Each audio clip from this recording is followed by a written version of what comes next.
Welcome to the Claims Game Podcast with Vince Perri. Get all the tips you need from insurance claim advocates and professionals and grow your public adjusting career to the next level. And now the commercial claims advocate, Vince Perri. Okay.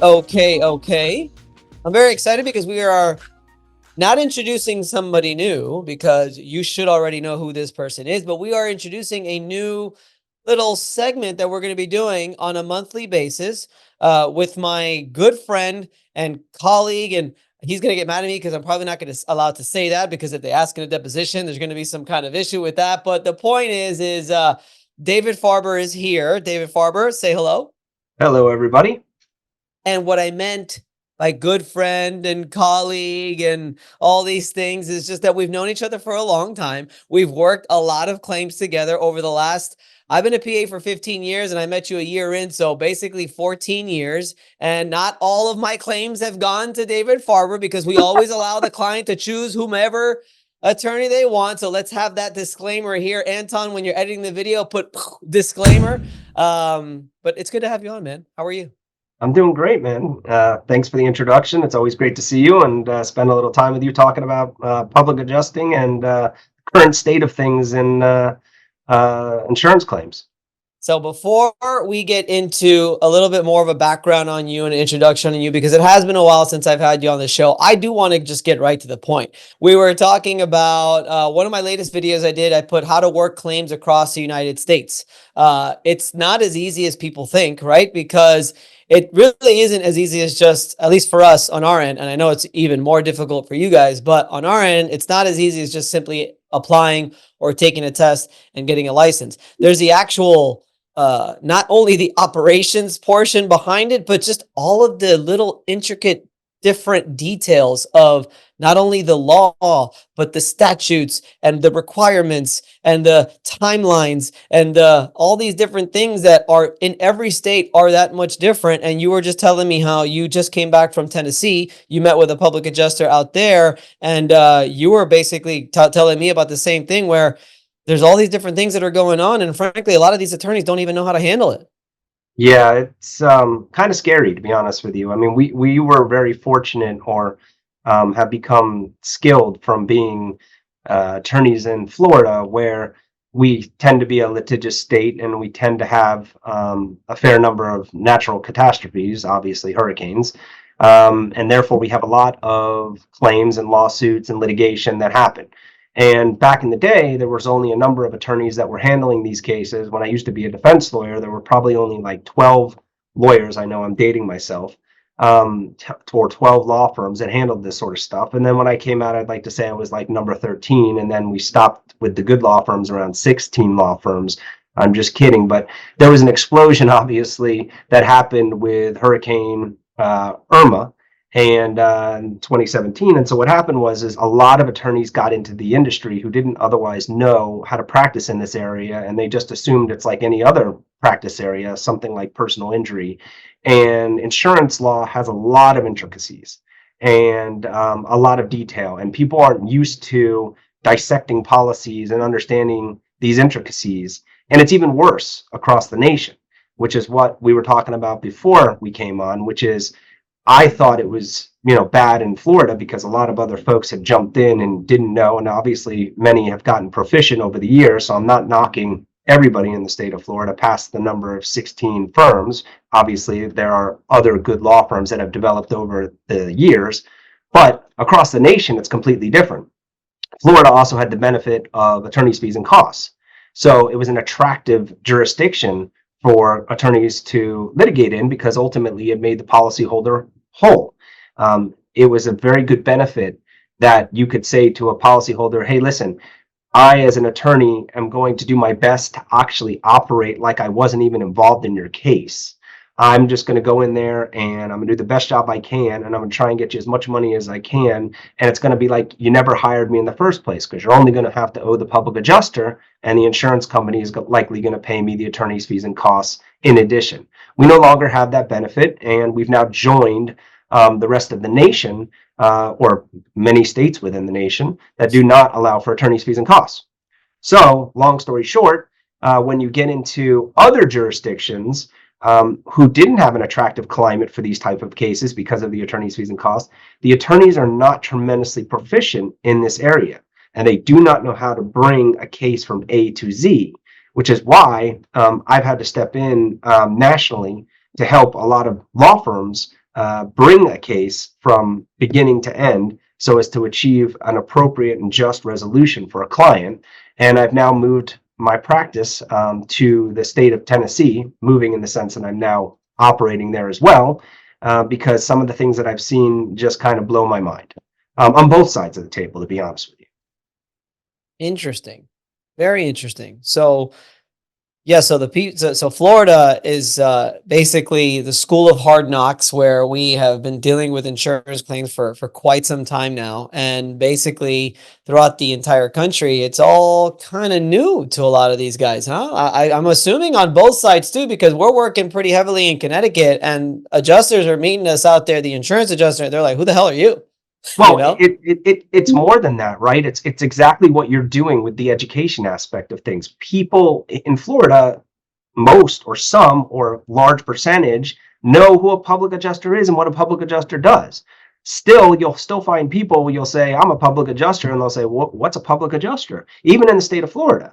Now, can you imagine throughout the country where some people think that writing an estimate that's anything more than what the insurance company said it was constitutes fraud, and a public adjuster is just trying to game the system? That's what people are thinking, the general consumer, because they're still of the stated belief that when the insurance company comes out there and they, say, we're You're in going to do good hands. the best job we possibly can for you, and we're going to write you this big check, and this is more than you're entitled to, and then they give them a check, the person really doesn't know any better, and they just say, well, I guess this is what I'm entitled to. I mean, the number of claims that exist in the United States are astronomical, between fires and floods and hurricanes and pipe bursts and thefts and whatever else. But the percentage of those claims that are actually represented by someone are minuscule in comparison. And when you think about that, because we know what we do as attorneys, and you know what you do as a public adjuster in order to obtain a just and fair result, it is upsetting, if nothing else, to say how much money is being left on the table for folks that are entitled to that money. And these folks need this money in order to make these repairs, and taking shortcuts with repairs only devalues their home. So it's really, really a difficult situation. And what you're doing from an educational standpoint on YouTube and to other public adjusters is hopefully getting the word out there that this is a real industry that has a real purpose, that can get a just and fair result. And if you do not get a just and fair result, you'll hopefully find a competent attorney who can represent your interests and get you from A to Z. One of the things that I keep telling people to watch out for is that it's little things. Do you know Holly Soffer? It's not a familiar name to me, no.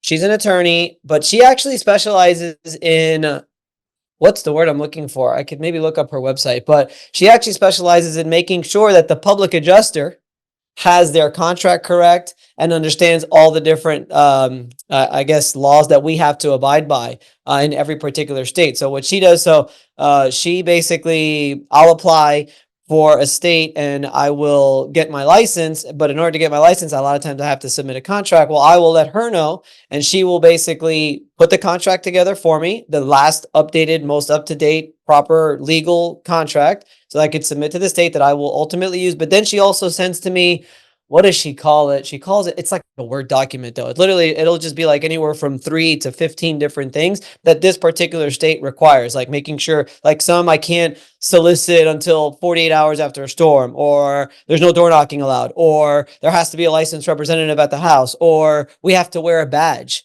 All these different things that every little state is a little bit different. And I just thought that was interesting, because I'm sure it's something that you're looking at too as well, because is that the same like with a lawyer? Like every state has its little differences that you have to be careful with on how you're presenting a case and how you're ultimately handling the case? Absolutely. I mean, first and foremost, I'm glad that you're using the services of someone like that. I knew you would. You're a careful guy. But and Did you everyone say I'm a else, terrible guy? careful guy. Oh, I'd say careful. It sounded like terrible. Like, what you're did you're a I do? terrible That's guy too. I really I think that as well. I really don't like you, but I mean, shit, you make me come here on these things and talk to you, but really don't like doing it. No, right. and truth, no, seriously, you the fact that you do that is paramount because look, too many people get into Yeah, things man. without knowing what they're getting themselves into, without doing the proper research, and just say, well, I'm a public adjuster, so I'll just walk into whatever state and do whatever I want to do. Or I'm an attorney and I can get licensed in another state and I'm just going to go do what I need to do. So, for example, Texas is very different than Florida. Florida happens to have a online system through the Department of Insurance for these notices of intent.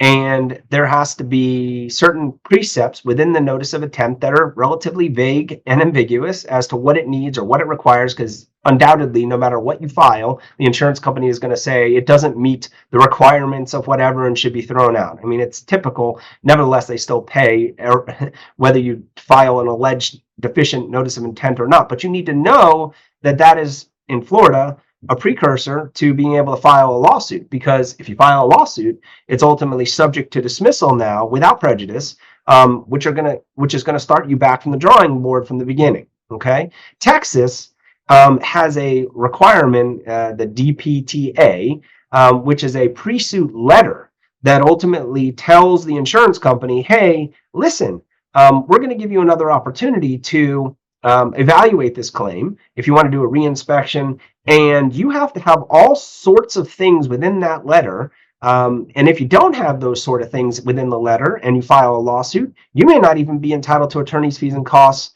as a result of the deficiencies within the letter.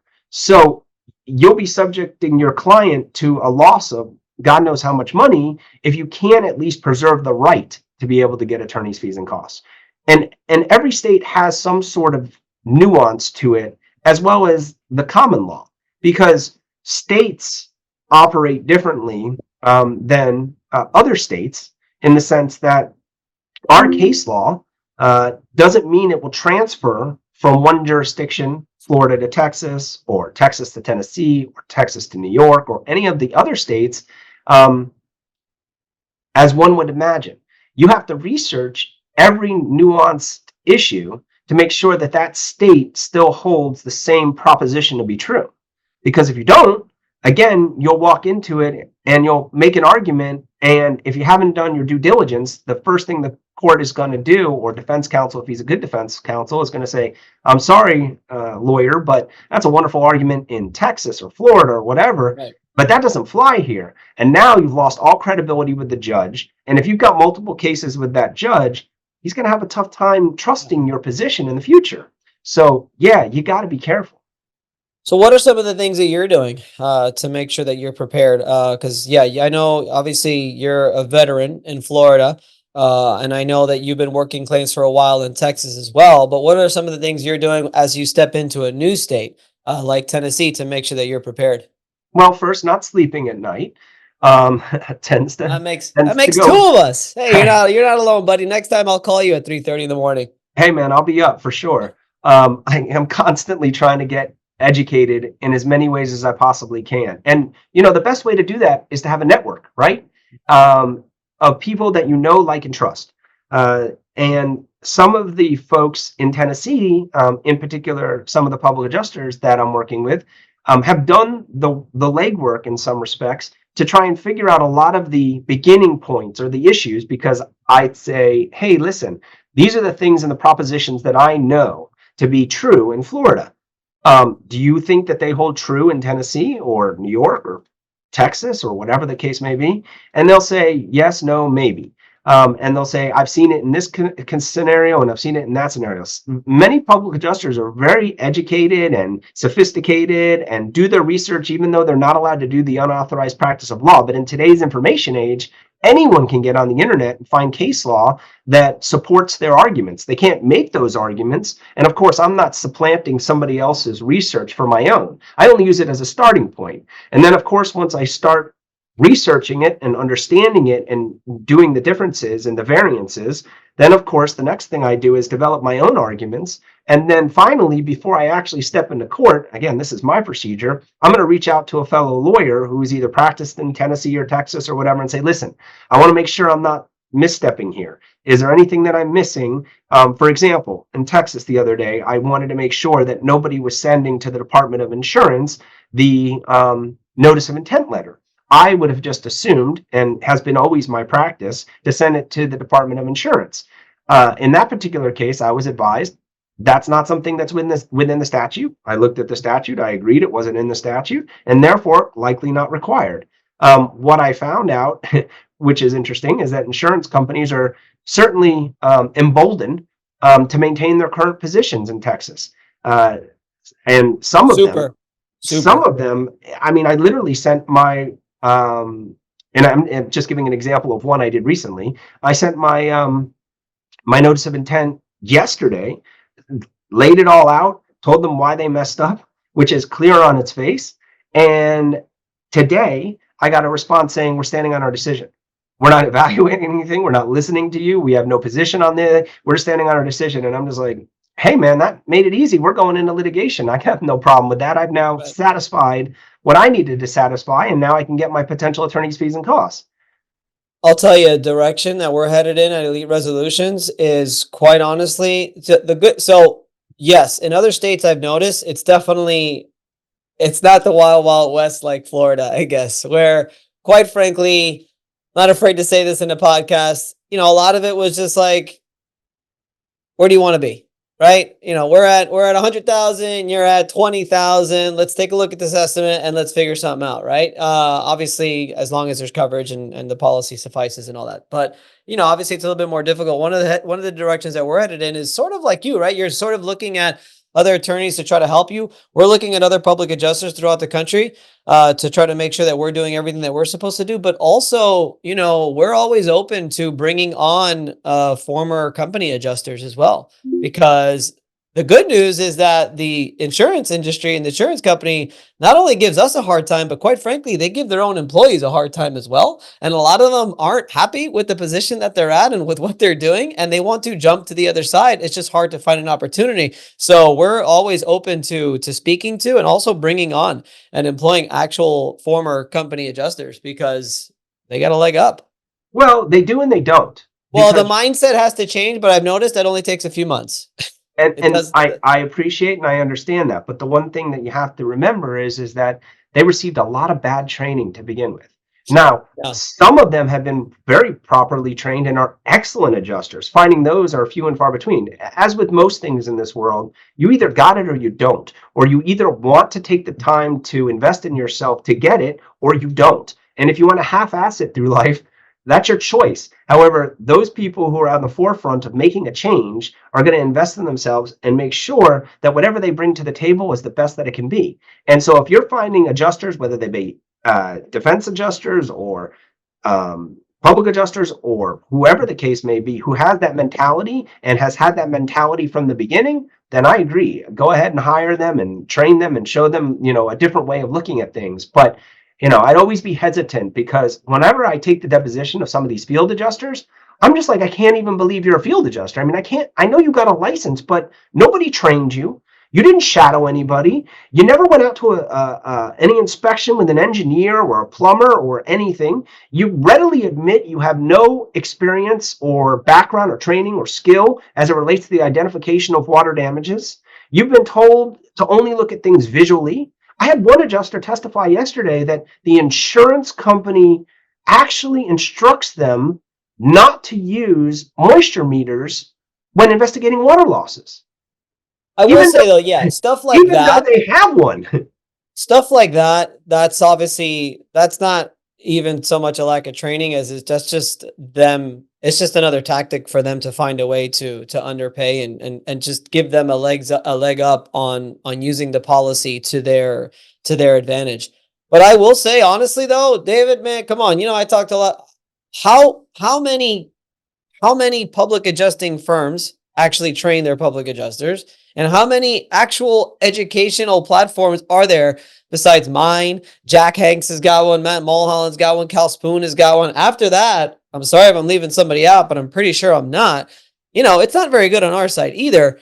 And what I've noticed is actually the actual training, and I worked for State Farm for a year, and I had to train. I had to fly to Bloomington. I had to go to Winter Haven.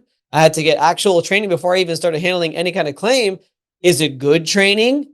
Because they're kind of starting that whole brain. In that aspect, I would say no. But in the actual nose and just to, and sort of understanding how to follow up with a claim and what's damaged and what's not damaged and stuff like that. Again, it's not all perfect, but at least it gives them a really good understanding of just the claims process. You know what I'm saying? If they're paying attention and if they care. And those are the two things that. Well, I don't want to hire those people then. And that, unfortunately, is a large percentage of the people that you will run into a brick wall. It's like, look, I into litigation. I just want what's fair and reasonable for my client. Can't you see past your own two-dimensional view of this where, hey, listen, it is either this way or it's that way, but it's no other way other than those two, and therefore I cannot push it through argument as to why. And then, of course, when we file a lawsuit, an attorney gets involved and he looks at it and he goes, okay, how can we make this go away? And I'm just like, and so I have to toss it up to either improper training or damage mitigation because, they figured maybe with a less knowledgeable attorney or, a fearful attorney or whatever, he wouldn't file a lawsuit or didn't care. But attorneys or insurance companies keep the statistics on people. So they know how many cases we're handling. They know what they're paying out over the years. They know what's going on. And by the way, not all insurance companies are bad, as you know. We only kind of see the problem cases because when it becomes an issue where they're improperly denying something, grossly underpaying something, acting in a bad faith manner, those are the type of cases that mostly come to us. There are many cases that just go through the process and work out the way that they're supposed to. And listen, my hat goes off to the insurance company and the adjusters for handling those claims appropriately. You are You are correct, though. I've had a couple claims recently, one on my car and one on my house over the last year. And I mean, I obviously know the process and I knew how to follow up with some of the things and a couple rebuttals, but it wasn't too bad. It actually worked. Quick shout out to our new have on a monthly basis. So thank you, David, for coming on. Sure. David. Yes, sir. So how do you let's just real quick. I mean, this is a national show. We do have you were at the event and you saw, I mean, there was people from Colorado, there was people from Tennessee, there was people from California, people flew in from all over. But how's it been the last 6 months or so since the law change where there's no attorney fees and costs anymore? Like how's it been on your side besides the sleepless nights? Well, like I said, I've been going into other states, and I've been doing so for quite some time. And I appear what they call pro hoc vice. So if people don't know what pro hoc vice is, it's an opportunity to seek out local counsel in a particular state. And again, it's about having a good network. So I have recently handled a case in Kansas. I knew a lawyer in Kansas who I hold in high regard, and I don't make any missteps and follow the rules. Bounce ideas off of you, and he said sure, and he agreed. And then I entered into that jurisdiction, what they call pro hoc vice, and the court granted my admission, which most courts will do unless you have a checkered background, and practiced and got a successful resolution for that client in Kansas. So I can practice anywhere for a large enough claim. Obviously, it doesn't make sense for me to be involved in cases where there's no attorney's fees and the contingency percentage would be something relatively nominal because it's not always easily handled in that fashion. Plus, the concept of Zoom. Some jurisdictions don't employ that sort of technology, amazingly enough, and they actually want you to come in person, which of course can bog down the system greatly. But most jurisdictions are Zoom related. But to answer your question more specifically about Florida and what it's doing, it's going to catch up with itself. I mean, we're only feeling some of the effects, obviously, with the new claims. We're still dealing with a lot of Ian claims and cases that are pre 2023. Now, we do receive these claims where they happen in 2023. And of course, our counseling of the clients is far different than it used to be because they can no longer get the benefit of the attorney's fees and costs. And they're having to adjust their settlement parameters because what I'm always interested in is what is my client going to net? I say, look, after I'm paid, after the public adjuster's paid, the water mitigation people are paid, whoever else it is, what is it that you want to put in your pocket? And then we have to do a proper evaluation, a really careful evaluation, because if we misevaluate these sort of numbers after a notice of intent, which again could be a questionable thing. I'm not even entirely sure if a notice of intent is still the appropriate thing because they took away the attorney's fees and costs. So now the statute's sort of been eviscerated a little bit, but I do it as an abundance of caution. So yeah, I don't necessarily like it, but it has facilitated some settlements. And that's a good thing because the client is getting their money faster. I'm making less money. Public adjuster is making less money, but we're not entering into the litigation process. Right. Now, overall, is that good or bad? I guess the jury's out on that, right? Because essentially what we're getting is the same problem you get in other jurisdictions, which is if client has less money because client doesn't want risk, can client then find a reputable contractor to do the work? And if they can, then do they have the additional funds to be able to pay a reputable contractor to get what they need to get done?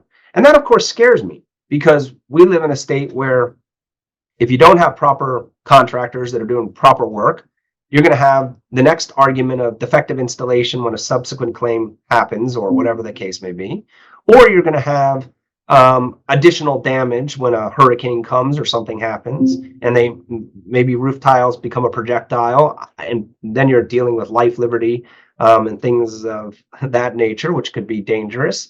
And of course, it devalues the home. So it is a major, major problem. And I'm hoping that the voters of Florida figure out a way to change this legislation, because ultimately it's only going to be a product of receiving like a Hurricane 1 or 2 that causes just enough damage but affects a large number of people. But because the deductible is so high, and then you have this draconian roof stuff, we can talk about that on another podcast. These folks aren't going to be able to get adequate and appropriate representation because their claim may only be after the deductible only $20,000. Well, that's my concern is the smaller claims. Like we are a firm that we are volume, we are small claims. We don't do as many large claims as I wish that we did, but that's okay with me because, I think that's the people who need it most. You live in Miami, I'm born and raised in Miami, and we know that a lot of our clients don't speak a lick of English. Yet every single adjuster that goes out there, they don't speak a lick of Spanish. And you already know the policy is 84 pages long. It's already in another language if you do speak English, and if you speak Spanish, you're not going to understand a single word of it. And I think it ends up screwing a lot of the smaller homes. A lot of those, what is it? I think the average claim is what, about $15,000-$20,000 or something like that, or it's not $100,000. It's not the ones that we've handled for so many years, $1 million plus and stuff like that. It's 20,000, 25,000, maybe 30,000, and those are the people that are going to get hit, because if I can't win it, it's going to be tough for me to give it to an attorney, because now there's just all kinds of contingency fees on there that are going to be taken, or even the appraisal process. Like you got to pay $1,500 to $1,000, $2,500 for an appraiser. If they don't agree, you got to go to the umpire.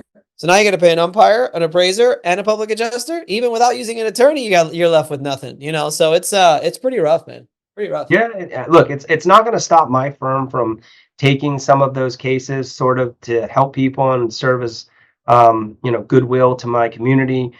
We expect that we're going to make less But it's important that we have happy clients and that, the people of Florida are being protected the best that they can. Now, obviously, we can't take everything because we would go broke too.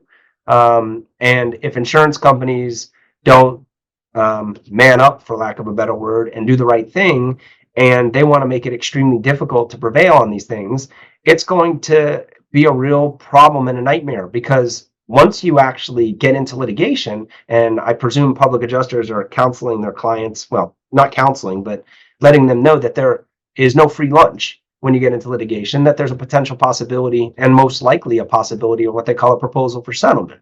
And without getting into the technical details of that, but if you lose or you get less than the amount of the offer, you could potentially be, not you, public adjuster, but the insured could potentially be on the hook for the defense's attorney's fees and costs. So if you're only looking at, say, a $15,000, $20,000 claim, and you're getting served with this proposal for settlement, and you're saying, how much money am I going to put in my pocket after the attorney and after the public adjuster and whatever else? Does this really make logical sense for me to be able, or wanting, or to do this? And so it comes down to education again. You got to make sure that your client knows all of these things up front, not necessarily from a public adjuster standpoint, but from an attorney standpoint, which of course takes a lot more time than it used to. I mean, we used to have these conversations even beforehand, because we don't like the idea of somebody getting involved in a case and then getting cold feet and being like, I don't want to be involved. This is too much stress, pressure, whatever. We say, look, this is the legal environment that we exist in. Before, with the attorney's fees and costs, it changed that environment, because ultimately, when you served a proposal for settlement, it was supposed to include attorney's fees and costs. And because we charge a lot and we bill a lot, just like the defense lawyers, although they don't charge as much as we do in terms of an hourly rate, that's because they're set by the insurance company. The proposal for settlement usually could never be realized. I mean, in all of the years that I've been handling these type of cases, I've only had one proposal for settlement that went opposite to one of my clients in a personal injury matter. And even after that, we were still able to work out an agreement where she did not ultimately have to pay those attorney's fees and costs because we threatened an appeal and everybody walked away. So practically speaking, it's just a cost of doing business and just a new landscape and environment that we have to deal with. And so education from a lawyer perspective and from a public adjusting perspective and from an insurance claims perspective is paramount to making sure that everybody goes into these things eyes wide open. David, how can people find you? Are you easily accessible like you've always been to me? Always. I'm just a phone call away, an email away, whatever somebody wants to do. I'm always happy to have a conversation, talk policy. I always love to learn new things. If somebody's got a different way of thinking about something, or trying to press or stress an issue to get the best possible result for somebody, it always baffles my mind that there's so many lawyers out there that have such hubris or confidence or whatever the case may be, that just believe that they just know it and have it and don't need the assistance of anyone. I personally love to roundtable ideas and topics and case law, because case law changes right all the time. So when you were asking me those questions about, do you have to know the procedures and the rules about going into different states? The best efforts that you can get, even in preparing for these things, aren't going to change the fact that case law is going to be changing. So the thing you knew yesterday may not be the thing that you need to know today. So in any event, if you want to reach me, and if you want to pick up the phone and call me, it's 305-774-0134, or my toll-free number. I got 833-INS loss, or Vince's favorite, 888-Farber. And then, of course, you can send me an email at dfarber@dfarberlaw. The spelling of my name is on the computer, and D as in David, not the. I'm a little under the weather today, in case I'm. You sound a lot better than you sounded yesterday or the other day. Yes, I am feeling much better. Thank you. Yeah, that's good, because you sounded like you had a frog in your nose. Did you say a frog? Fraud? Yeah. Which insurance commercial was that? I don't know. Yeah, it was.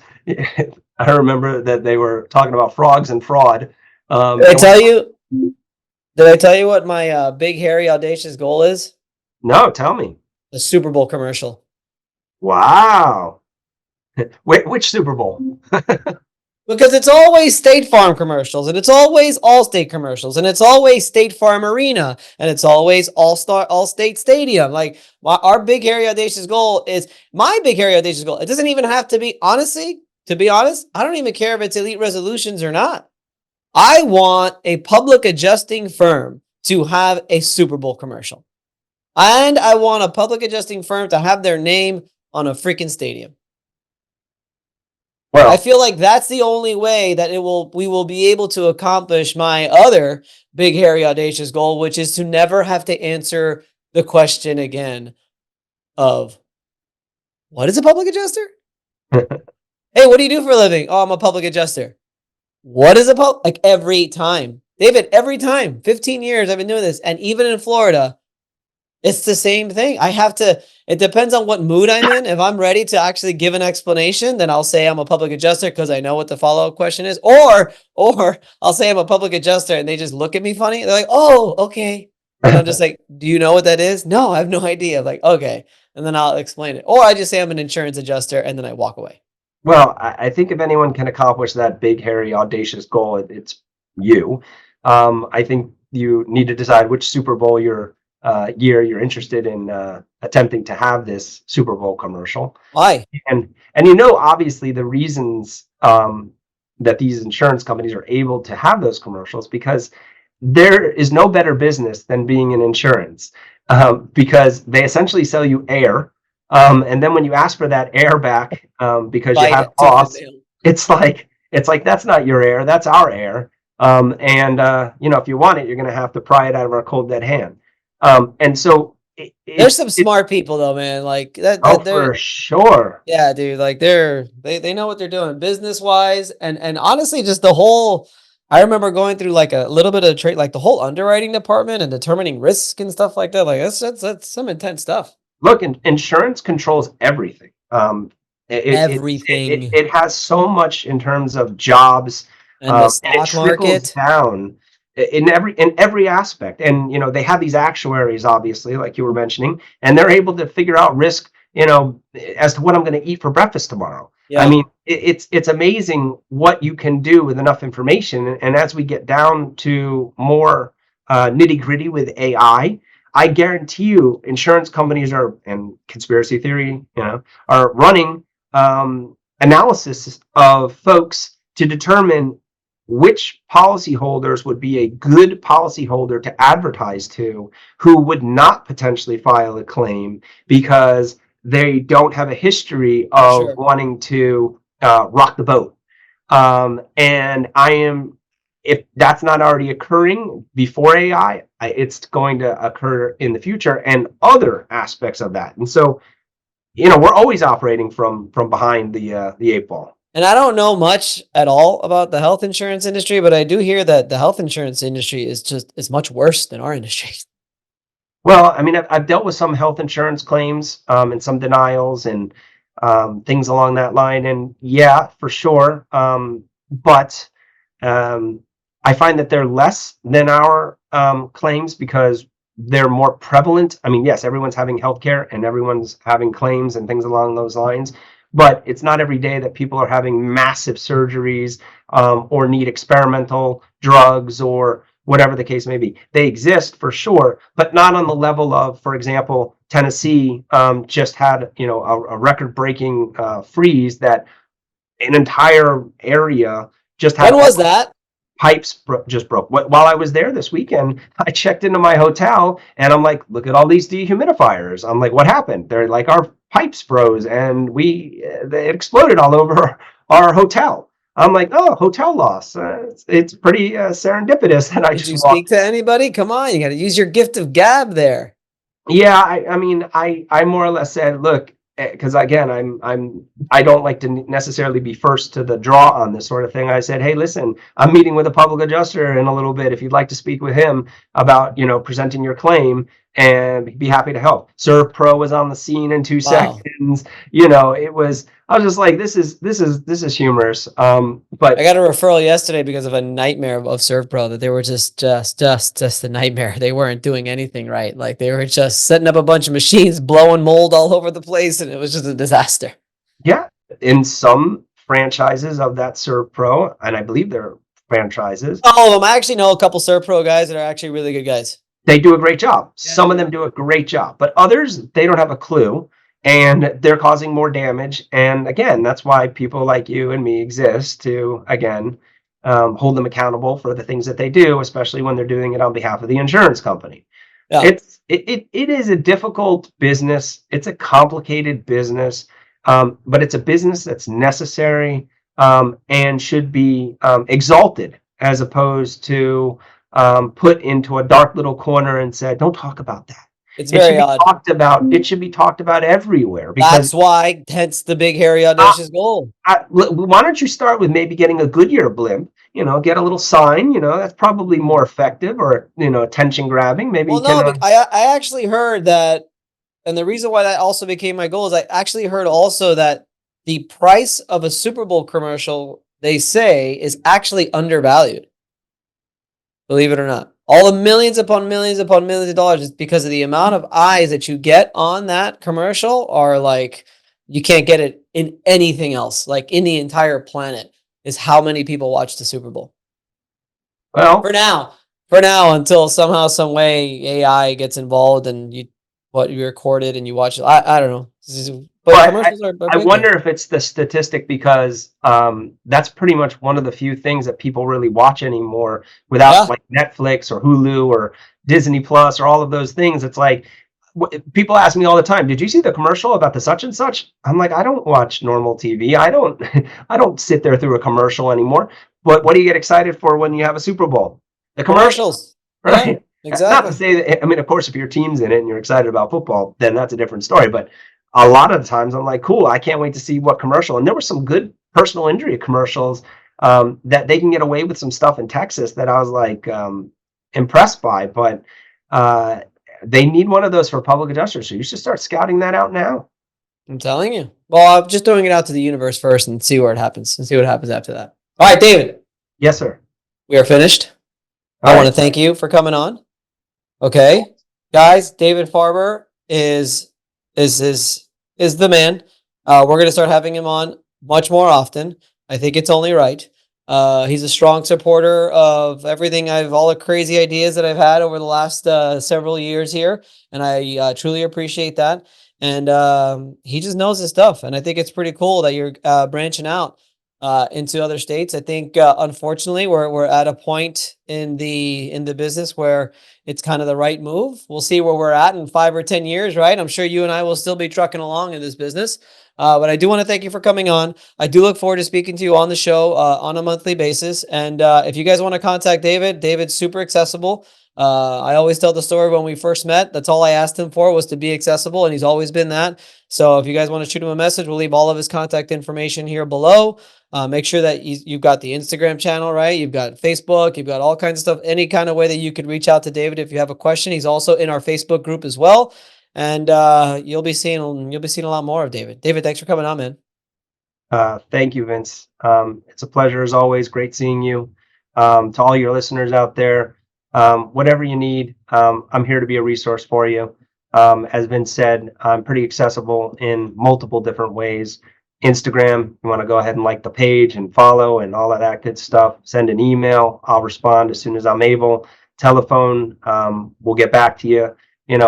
Everything from a communication standpoint is key. And that's why Vince and I have worked so well together over the years, because neither one of us have ever gotten too big of a head. We always remain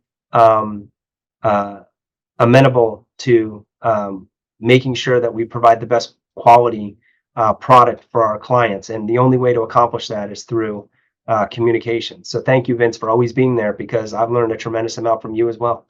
Oh, I appreciate that. All right, I'm going to stop it now. We'll see you next month.